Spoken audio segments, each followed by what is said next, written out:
نحمده ونستعينه ونستغفره ونعوذ بالله من شرور أنفسنا ومن سيئات أعمالنا من يهدي الله فلا مضل له ومن يضلل فلا هادي له وأشهد أن لا إله إلا الله وأشهد أن محمدا عبده ورسوله أما بعد قال ربي اشرح لي صدري ويسر لي أمري واحلل عقدة من لساني يفقهوا قولي. அது ஏகனாகிய அல்லாஹுவின் சாந்தியும் சமாதானமும் நம்மிடம் மேலாக நேசிக்கக்கூடிய நபிகள் நாயகம் ஸல்லல்லாஹு அலைஹி வஸல்லம் அவர்களின் மீதும் அவர்களின் சொல் செயல் அங்கீகாரத்தை தன்னால் இயன்றளவு பின்பற்றி வாழ்ந்து மறைந்த சத்திய சஹாபாக்கள் சஹாபி பெண்மணிகள் மீதும் குறிப்பாக இந்த உலகத்தில் வாழக்கூடிய அனைத்து முஸ்லிமான மக்கள் மீதும் என்றென்றும் நின்று நிலவட்டுமாக என்று பிரார்த்தித்தவனாய் என்னுடைய இந்த உரையை ஆரம்பம் செய்கிறேன். கண்ணியத்திற்குரிய இல்லாமல்ல அல்லாஹுவின் அடியார்களே, சகோதர சகோதரிகளே, அல்லாஹ் ரப்புல் ஆலமீன் இந்த உலகத்தில் மனித சமுதாயத்தை படைத்து அந்த மனிதர்களுக்கு தேவையான ஏராளமான அருண்கொடைகளை இறைவன் வழங்கியிருக்கிறான். இந்த உலகத்தில் மனித சமுதாயத்தை ஏன் படைத்தோம் என்று தன் திருமறை குர்ஆனில் இறைவன் பேசும் பொழுது, அல்லதி ஹலக்கல் மௌத வல் ஹயாத லியப்லுவக்கும் அய்யுக்கும் அஹ்ஸனு அமலா, உலகத்தில் வாழக்கூடிய மனிதர்களுக்கு குறிப்பிட்ட நாள் அவகாசம், அந்த குறிப்பிட்ட நாள் அவகாசத்தை பெற்றுக்கொண்டு இந்த உலகத்தில் நாம் எல்லாம் வாழ்ந்து கொண்டிருக்கிறோம். அந்த குறிப்பிட்ட நாளில் நாம் செய்யக்கூடிய செயல்பாடுகள் என்ன? நன்மையான காரியங்கள் செய்கிறோமா? அமல்கள் செய்கிறோமா? வணக்க வழிபாடுகள் பக்கம் அதிகமாக ஆர்வம் காட்டுகிறோமா? அல்லது அமல்கள் செய்யாமல் நன்மையான காரியங்கள் செய்யாமல் பாவமான காரியங்களில் முழுகி இருக்கிறோமா என்று இறைவன் நம்மளை பரிசோதிக்கிறான். அதற்காகத்தான் இந்த உலகத்தில் மனித சமுதாயத்தை படைத்தோம் என்று தன் திருமறை குர்ஆனில் தெள்ள தெளிவாக இறைவன் பேசுகிறான். இந்த உலகத்தில் வாழக்கூடிய ஒவ்வொரு முஸ்லிமான மக்களும் சரி, நன்மையான காரியங்களை எப்படி செய்கிறோமோ, வணக்க வழிபாடுகள் தங்களால் இயன்றதை எப்படி செய்து கொண்டிருக்கிறோமோ, அதே போன்ற தெரிந்தும் அறியாமலேயோ ஏராளமான பாவங்களை செய்து கொண்டே இந்த உலகத்தில் நாமெல்லாம் வாழ்ந்து கொண்டிருக்கிறோம். அல்லாஹ் ரப்புல் ஆலமீன் இந்த உலகத்தில் மனித சமுதாயத்தை அப்படித்தான் படைத்திருக்கிறான். குலிகல் இன்சானு லஈஃபா, மனிதர்களை பலவீனமாகத்தான் படைத்திருக்கிறோம்.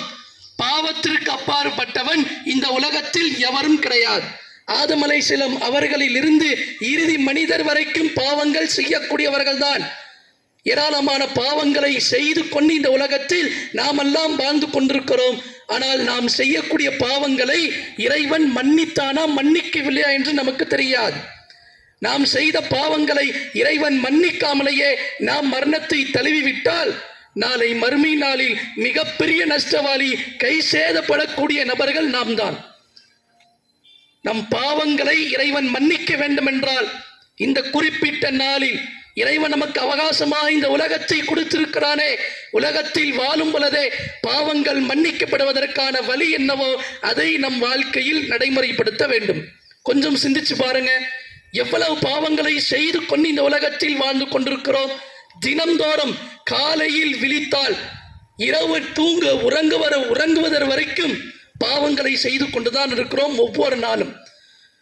அப்ப இந்த பாவத்தை இறைவன் மன்னிக்காமலேயே நம் மரணத்தை தழுவிவிட்டால் நம் மறுமை வாழ்க்கை நாசமாகிவிடும். நாளை மறுமையில் நரகத்தில் இருக்கக்கூடிய ஒரு சிறிய வேதனையை பற்றி அல்லாஹ்வின் தூதர் சொல்கிறார்கள். பாவம் செய்த நபர்களுக்கு நரகத்தில் சின்ன வேதனை, குறைந்தபட்ச வேதனை என்ன தெரியுமா? அவனுடைய காலில் மிகப்பெரிய சூடு வைக்கப்படும். ஒரு சின்ன கங்கை வைத்து, நெருப்பு கங்கை வைத்து அல்லாஹ் ரப்புல் ஆலமீன் நம் காலில் சூடை வைப்பான்.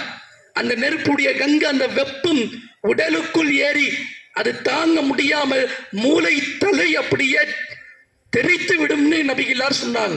மூளை அப்படியே கொதிச்சுக்கிட்டு இருக்குமா. இதுதான் நரகத்தில் குறைந்தபட்ச வேதனை என்று நபிகளார் சொல்கிறார்கள். கொஞ்சம் யோசித்து பாருங்கள், நரகத்தில் குறைந்தபட்ச வேதனையே இப்படி இருக்குதுன்னா அப்ப ஏராளமான வேதனைகளை அல்லாஹ் ரப்புல் ஆலமீன் மறுமையில் வைத்திருக்கிறானே, அந்த வேதனையை நம்மால் தாங்கிக் கொள்ள முடியுமா? பாவம் செய்தவர்களுக்கு இறைவன் ஏற்படுத்தி வைத்திருக்கிறான். இப்பேற்பட்ட வேதனைகளை நம்மால் ஒரு நிமிடம் கூட தாங்க முடியாது. அப்ப பாவங்கள் மன்னிக்கப்படுவதற்கான வழி என்னவோ அதை நம் வாழ்க்கையில் நடைமுறைப்படுத்த வேண்டும். நடைமுறைப்படுத்துவதற்கான வழி என்ன? அல்லாஹ் ரப்புல் ஆலமீன் இந்த உலகத்தில் வாழக்கூடிய மனிதர்கள் செய்யக்கூடிய பாவங்களை மன்னிக்கிறேன் என்று தன் திருமறை குர்ஆனில் வாக்குறுதி தருகிறான். பாவம் செய்யக்கூடியவர்களே, என்னிடத்தில் பாவம் மன்னிப்பை தேடுங்கள். பாவம் செஞ்சுட்டீங்களே, செய்த பாவத்தை உணர்ந்து என்னிடத்தில் பாவ மன்னிப்பை தேடுங்கள், நான் உங்களுடைய பாவங்களை மன்னிக்கிறேன். தனக்குத்தானே வரம்பு மீறிய என்னுடைய அடியார்களே, பாவம் செய்தவர்களை அல்லாஹ் ரப்புல் ஆலமீன் பாவிகள் என்று கூட அழைக்காமல், என்னுடைய அடியார்களே, அல்லாஹ்வின் அருளில் நீங்கள் நிராசை அடைந்து விடாதீர்கள். எவ்வளவு பாவம் செய்தாலும் இறைவனிடத்தில் நீங்கள் பாவ மன்னிப்பை தேடுங்கள், நான் உங்களுக்கு பாவ மன்னிப்பை வழங்குகிறேன். அல்லாஹ் ரப்புல் ஆலமீன் தன் திருமறை குர்ஆனில் அழகான முறையில் நமக்கு எடுத்துரைக்கிறார். மேலும் நம்முடைய பாவங்கள் மன்னிக்கப்படுவதற்கான ஒரு மிகப்பெரிய வாய்ப்பு என்ன தெரியுமா? இன்ஷா அல்லாஹ் வரக்கூடிய வெள்ளிக்கிழமை அரஃபாவுடைய நோன்பு. நபிகள் நாயகம் ஸல்லல்லாஹு அலைஹி வஸல்லம் அவர்கள் நம் பாவங்கள் மன்னிக்கப்படுவதற்கான ஒரு அற்புதமான வாய்ப்பை இந்த நோம்பில் நமக்கு வைத்திருக்கிறார்கள். இறைவன் ஏற்படுத்தி வைத்திருக்கிறான்.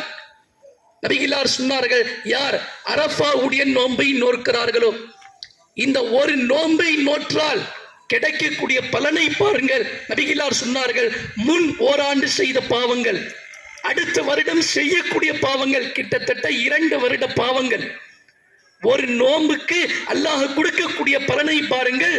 முன் ஓராண்டு செய்த பாவங்களும் அடுத்து வரக்கூடிய செய்யக்கூடிய பாவங்களையும் அல்லாஹ் ரப்புல் ஆலமீன் மன்னித்து விடுகிறான்.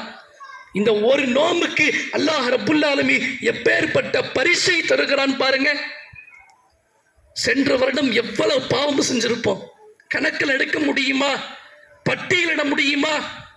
அந்த பாவத்தை எல்லாம் மன்னிக்கக்கூடிய ஒரு மகத்தான வாய்ப்பு இந்த அரஃபாவுடைய நோன்பு.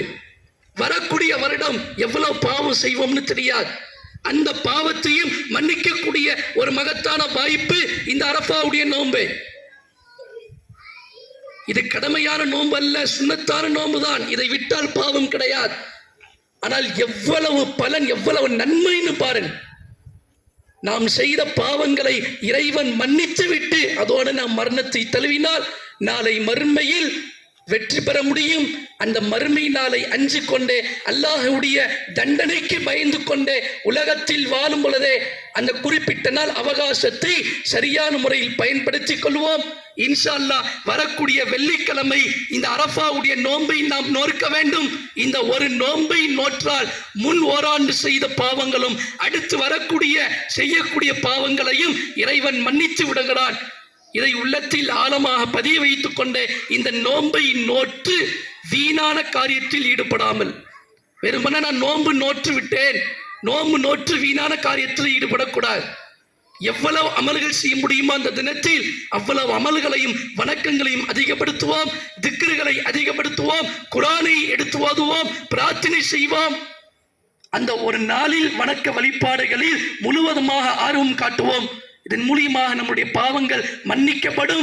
அல்லாஹ் ரப்புல் ஆலமீன் அதை தான் நம்மிடத்தில் அழகான முறையில் எடுத்துரைக்கிறான். இதில் அலட்சியமாக இல்லாமல் இதன் பக்கம் கவனம் செலுத்துவோம். இதன் மூலியமாக நாளை மறுமையில் வெற்றி பெறக்கூடிய வாய்ப்பை அல்லாஹ் உங்களுக்கும் எனக்கும் ஏற்படுத்துவானாக என்று பிரார்த்தனை செய்து என்னுடைய இந்த உரை நிறைவு செய்கிறேன். வாஹிர் தவானா அல்ஹம்துலில்லாஹி ரப்பில் ஆலமீன்.